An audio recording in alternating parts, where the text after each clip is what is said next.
If there's one thing Starfield actually does right, it's the copium. For sure.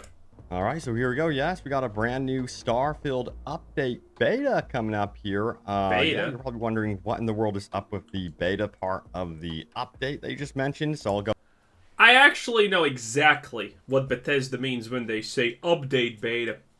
It took Bethesda 2 months to add an FOV slider, something that everyone has demanded of them in every past game that they have ever made because they never added it. Okay? It took them 2 months to do that. They couldn't even properly copy paste the inventory management system from Fallout 4. Okay? That's how bad this situation is. So, Bethesda is no longer going to update the game, but they need to pretend that the game is actually being worked on and updated, obviously. So, they're going to have the update beta thing, where they're going to talk about things that they maybe are going to change in the game. And in this way, they can just talk about things that could potentially be changed, but never actually do anything. And knowing the Starfield crowd, it's probably gonna work. And they're probably gonna be super excited about it. And I don't know which part of that is the saddest. Go into that in just a moment.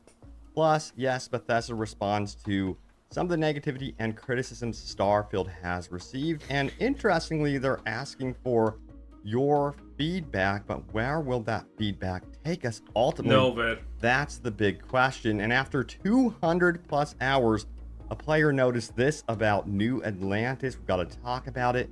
And yes, we've got to talk about the Oblivion-style cinematic cutscenes in this game during...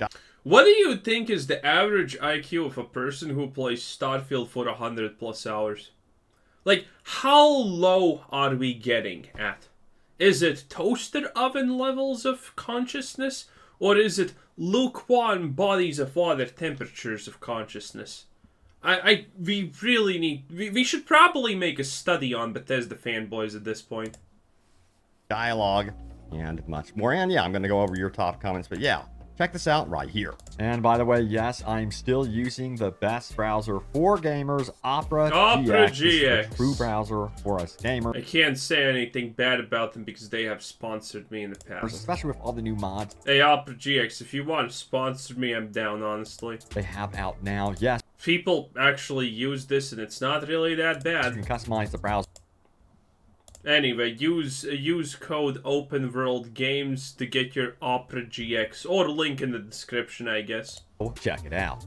Alright, so yeah, let's get into the Starfield updates, the official word from Bethesda. Check it out right here. We've been hard at work on Starfield updates, and we'll be putting our next one into... Just blatantly lying like that. That's Todd Howard's company for you. Okay? It almost feels like Todd Howard himself put out this tweet. Team beta next week. This update will feature NVIDIA Dlss support with frame generation, display, and HDR controls for supported systems, and other optimizations and improvements. You'll be able to opt in. So, optimizing a game that no one cares to be optimized, people just care that, you know, you add a game instead of what we have here. But you're like, finally, okay, you know the thing that the modders did in one day when the game released? Yeah, the DLSS thing. Yeah, here we are, 3 months later. Probably just copy-pasted whatever the modder introduced, by the way. Probably literally copy-pasted. To try it via the Steam beta options. We'd love your feedback before it goes live for all PC and Xbox players. After that, stay tuned for specifics soon. That also just tells me that they haven't even tested it. Maybe it crashes your game. Maybe it deletes your hard drive. Maybe it makes your computer sentient and it finally probably takes revenge for all that nasty Pornhub material you have been watching all these years. Who knows? Soon. And thanks for playing. So yes, finally we're going to be getting the much desired and needed DLSS support for Starfield. So hey, at least that's good news. Again, it should have been in the game at launch. Don't get me wrong. That should have been right in there after all these years of development. But at least we're going to be getting that. But this... You know what else should have been in the game at launch? A functioning AI, functioning inventory systems, functioning load management systems, functioning exploration, functioning ship design, less loading screens. There's so many things that, I don't know, dialogue not made by 5-year-olds. There's so much that should have been in the game but wasn't. I mean, I'm gonna give them the pass on the Dlss thing, because honestly, I don't care. Okay? There's too much missing in this game for me to care. And not a single... It doesn't matter how much they optimize the field of view slider in 5 years. This game is not going to be playable. Take this approach with Starfield updates going through a beta phase is definitely interesting. Let me know how you guys feel about that. But yeah, there's still a big portion of the community that's concerned about the bugs. Check it out right here. It says, Bethesda needs to update bugs ASAP. Annoyed is an understatement. I just ran into a bug that most of my hired companions on my ship disappeared off my roster. And I went back to where they are when I hired them. And they are there, but I cannot interact with them. This has to be... This is probably the most insane Starfield player ever, because it seems like he cares about ship combat. One of the worst parts of Starfield, because it's... The ship combat is easily the worst part about Starfield. At least combat-wise, but admittedly there's only 2 choices, because melee doesn't exist. But man, wow. Sad. One of the worst bugs in the game as it affects ship combat and buffs. Bethesda needs to update ASAP. I'm sick of waiting. What are they waiting for? Now, we have some interesting replies if we scroll on down. It says, according to the Steam DB, the dev branch of Starfield on Steam is being tweaked daily, so we can't see what's happening, but they are working on something. Maybe the next update will be a hefty one, and that's what everyone is wondering. Of how course. big will this next update actually be? Of course. Their last big update was literally the FOV slider, and that was it. Bethesda hasn't fixed any bugs. They haven't, done anything, honestly, other than that. So the next big update is going to be, I don't know, doors open properly, probably, or something along those levels. The eat button is coming in as DLC. We already know that, so that's not probably happening. So yeah, if you go over to what's happening with Steam DB, we can see that, yeah, they are currently updating several branches for Starfield internally. We have the QA staging main, dev tech, and silver, which has been updated more recently. So yeah, they are working on perhaps something that will be addressing a lot of the core bugs and issues with this new addressing that guy has a lab coat in his... A lot of the... Yep, it's just... Starfield, baby. Core bugs and issues with this new update. That did say that beyond the DLSS support, we are going to be getting further... Look at how good this game is. Spend 40 ammo on a single level 10 pirate. Well, you're probably like level 30. He turns around, does nothing, is almost stuck in an animation. There's no response, and suddenly he just like, I'm dead. Yeah, not great. Not great. Enhancements and optimizations for the game, which I am assuming means a lot of bug fixes. Crossing my fingers that they also provide us with detailed patch notes. Now, Bethesda has also been busy replying to some of the negative criticisms about Starfield, most notably on the Steam reviews page for Starfield, the user reviews more specifically, and they have some interesting things to say. But at the tail end of this, you'll notice they continually ask for feedback, which I'm kind of curious now if they're actually going to be doing anything with the feedback and providing us with more meaningful, bigger updates to the game.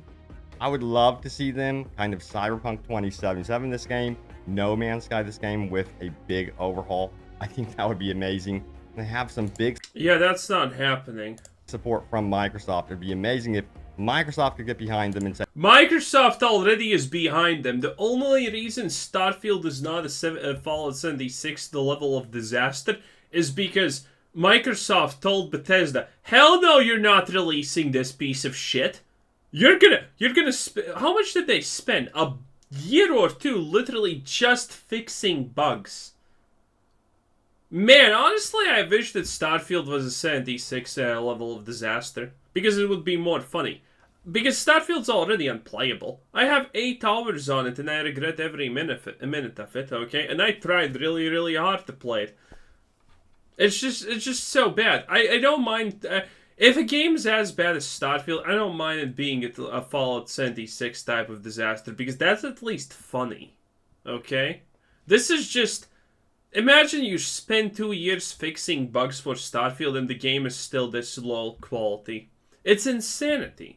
Say, hey, go for it. But anyway, let's get into the Steam review, shall we? So check it out right here. It says, a major step back again. Bethesda will respond to this. I'm not going to read the whole thing.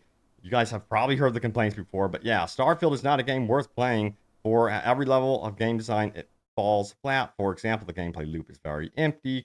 Yeah, like I said, 1 step forward, 3 steps backward. That's literally Starfield. It takes aspects from Skyrim, Oblivion, Morrowind, Fallout 3, Fallout 4, Fallout New Vegas, and what does it do with all of these aspects? It somehow makes it worse. It literally somehow makes it worse. For example, all of the game is locked behind talent points, and those talent points are stupid. The talent points are, by the way, a blatant example what they have taken from Fallout New Vegas. Okay, Fallout New Vegas had when you level up, you get to pick a talent, and it's very interesting. You always look forward to level up in the Fallout games, except Starfield. Starfield is now my #1 game, but I never cared to actually level up because the level up felt like nothing. Okay, in Fallout New Vegas, you had level ups where you pick a talent and that changes your gameplay significantly, improves it or changes it in some other way. And then you had the use 100 stim packs and then you get some kind of bonus passive thing that says the stim packs are 10% more efficient now. And Starfield took those 2 things and they mixed it together in the form of talent points plus must do things to unlock further progression. And in a lot of cases, it doesn't make sense. For example, the maximum level of stealth or whatever requires you to perform 20 stealth critical hits with melee.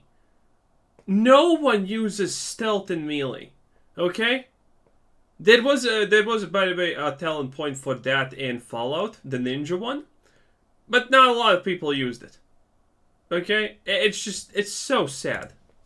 This can usually only be completed in one way. Combat is simple and unrewarding. Let me know if you guys agree with this review or not. But yeah, if we keep going with this review, we can also see complaints about the exploration, which I think is a big complaint with this game. Is the what exploration? That's my question. What exploration is there in Starfield? Hey, if you have been on 4 planets, you're probably already noticing reused assets. Yeah. Exploration just isn't satisfying. This is a big one right here. There's no faction lockout, no allegiance or faction system. I think a lot of people were really looking forward to that. I know myself. True. When I first played this game, I wanted to join the UCB or whatever, the organization that's here. They're essentially the NCR equivalent of Starfield, and I wanted to join them just to see, just to get some experience. But I was, considering how bad the game was, I was afraid that they're gonna completely lock me out of other choices later on. Now at that point, I didn't know that I'm gonna probably quit the game in 2 hours after that, but still.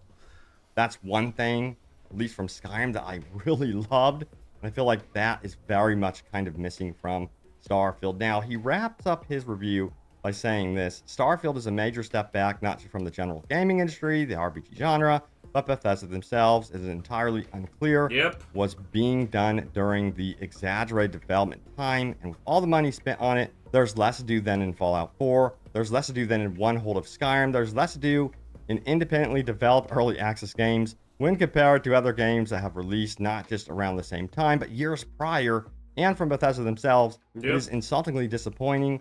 Any modder looking to fix the game would be better spending their time developing a new one from scratch. I'm thinking about doing a video where we actually try to fix Starfield.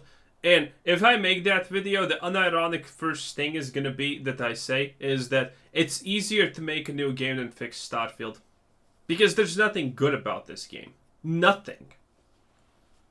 simply isn't enough to build off to make it worthwhile. Hey, I disagree with that one. I will say that one. I think that modders will actually do some amazing stuff with Starfield. It's just going to take time. It's going to be like a year, 2 years down the road where we can really find out what modders can do. But, you know, if we see the same modders that have already modded Skyrim come on over to Starfield, yeah, you know, I actually cannot wait to see what they do. But anyway, let's get into the Bethesda replies here. So check it out. An actual developer here says, "We are sorry to hear Starfield didn't live up to your expectations.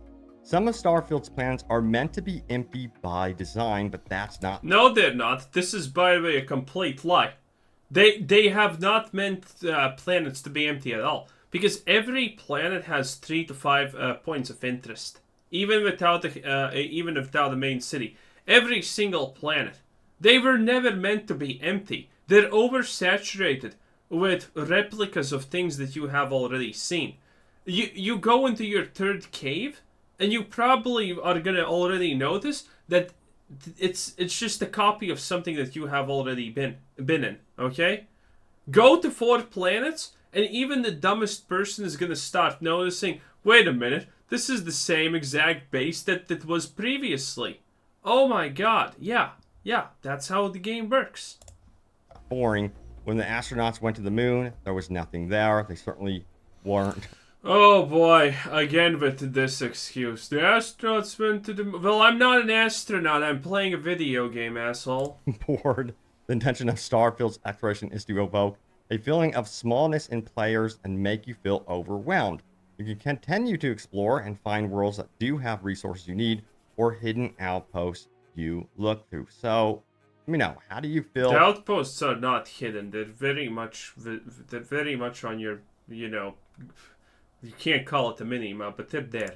About many of the planets being empty, do you think that they needed to kind of scale back the amount of planets and make each moment you explore on planets more interesting? Yes. Or do you think that they should have made it super realistic where planets are just empty like this and provide you with practically only... No, what we already have, by the way, is not realistic. The type of stuff you see on planets is, by the way, completely unrealistic.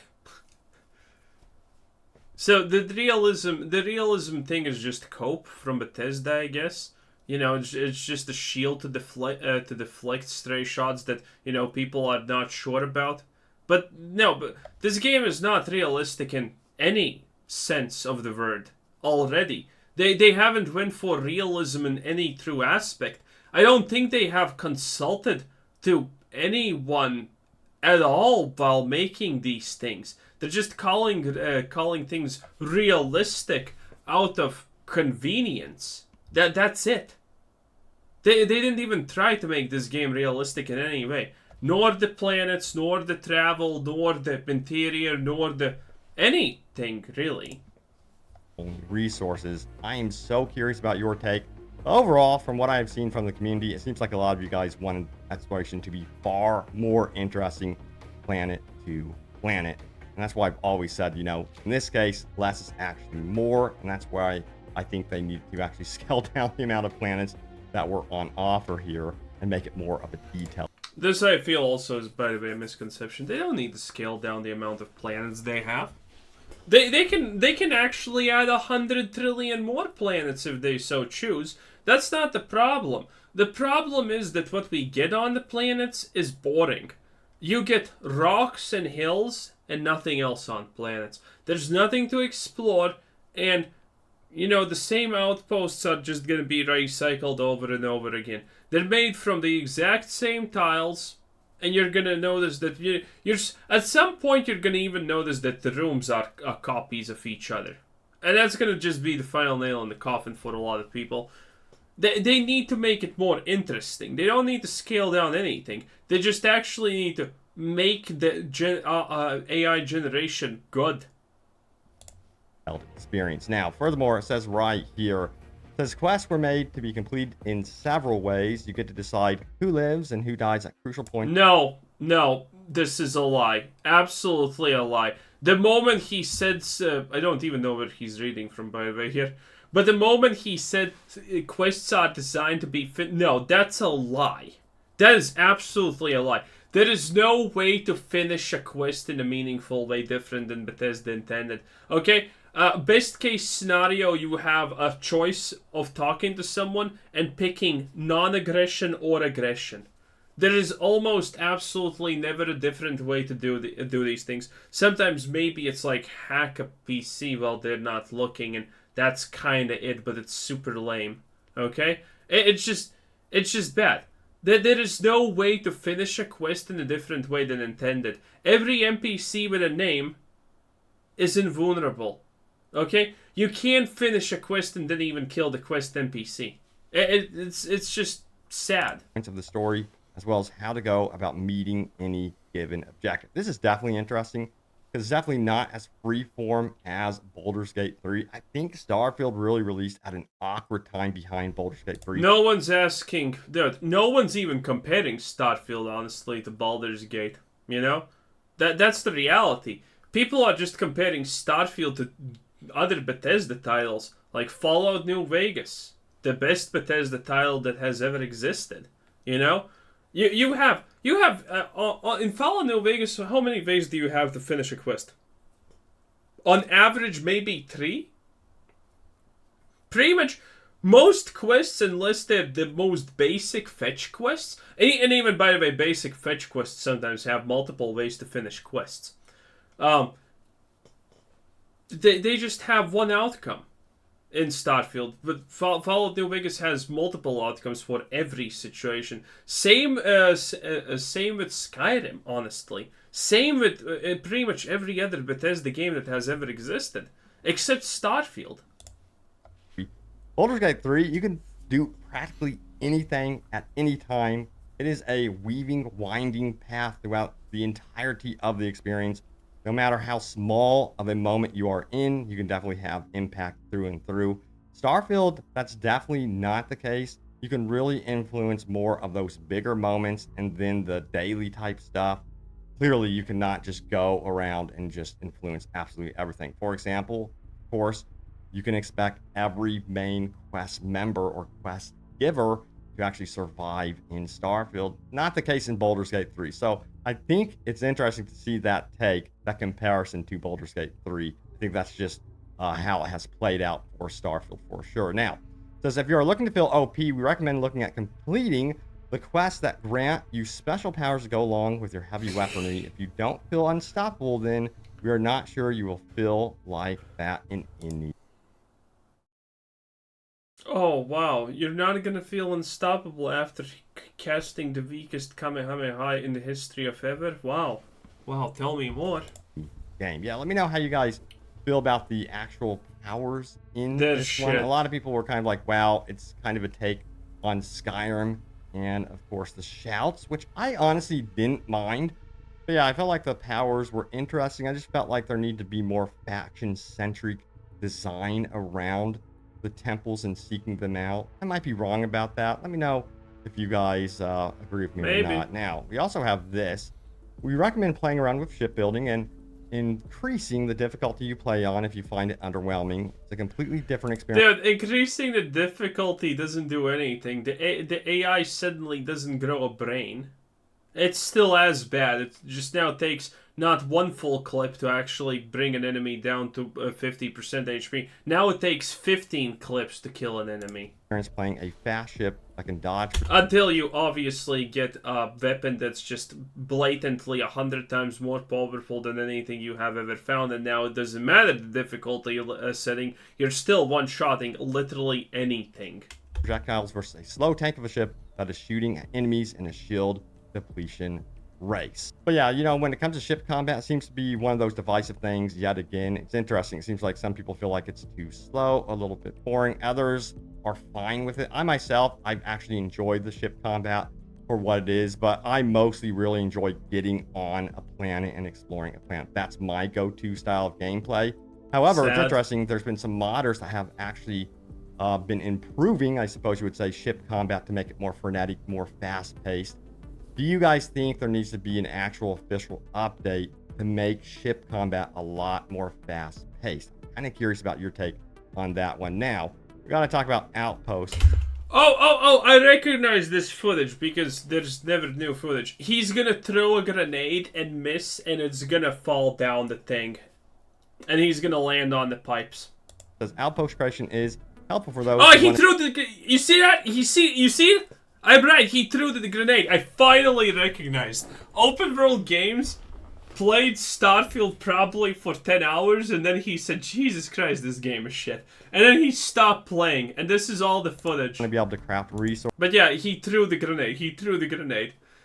At some point, I'm gonna be able to just tell what happens in all of these clips. Or to proceed with building an area where advanced research can be done, like alien breeding. You will always gain lots of XP for your production progress, as well as the ability to continue to expand your own outpost. Yeah, and a lot of you guys want to see more updates and fleshed out outposts, and some of you were kind of bummed how outposts weren't a key part of the gameplay experience. I don't think they necessarily have to be a center focus of Outposts suck. Of Starfield or a requirement to play. I think that's kind of dangerous to do that, because some people may actually consider outposts to be fairly boring to engage in.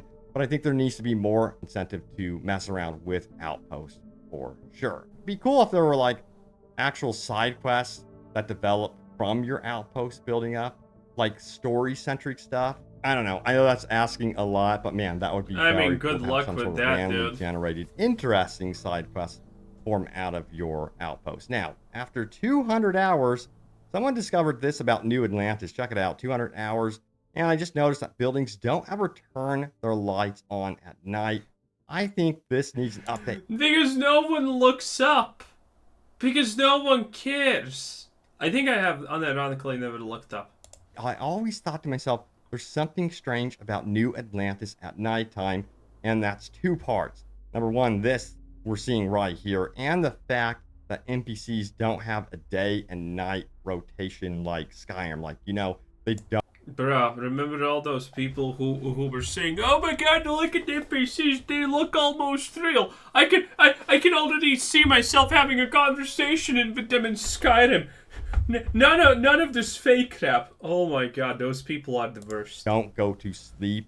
They're just constantly available at shops and that sort of thing. And I find that kind of strange. I really do wish that these cities and environments actually had a legit nightlife, like some seedy stuff going on, new NPCs with new quest lines at nighttime, that sort of thing would have been not really, happening, really cool. dude. And I think with Elder Scrolls 6, that is something they absolutely need to tap into. And with Elder Scrolls 6, we've got to talk about their approach to how they do dialogue options and dialogue with characters. This is a big discussion about Starfield. It says the Oblivion-style cinematics are partly why many quests feel boring. Oh my God, that's so sad. Especially when there's two NPCs talking and they cut from one another. It looks so awkward and sad. And yeah, True. Check it out. It says, now that I've played Starfield a bunch, I'd say the decision to go back to Oblivion-style cinematics of an NPC staring directly at the camera and nothing else happening was a mistake. It sucks the life out of so many scenes in the UC quest line. There's a part where you and a group of leaders are discussing a really serious problem that should feel dramatic, but no, it's just a close-up of NPC 1, then another close-up of NPC 2, then a third, and so on. You understand how bad the system is when Barrett first arrives in the finishing in the intro. Okay, that's when you understand, because that already happens then. It switches between him and the miner lady. Okay, and it's so awkward and it feels so bad. Already then you understand that well, whatever they have done there is just absolute poorness. And that's pretty much it in your top comments. Well, open world games, everyone. What a time to be alive. What can I honestly say? Crazy stuff right here. Is Starfield gonna get... What do you think? Is Starfield gonna get an update? No, obviously not. That's just more copium than cope can handle. It is what it is. Anyway, this was Quizzer Said, and thanks for watching. Subscribe if you haven't already, and have a nice day. Bye bye.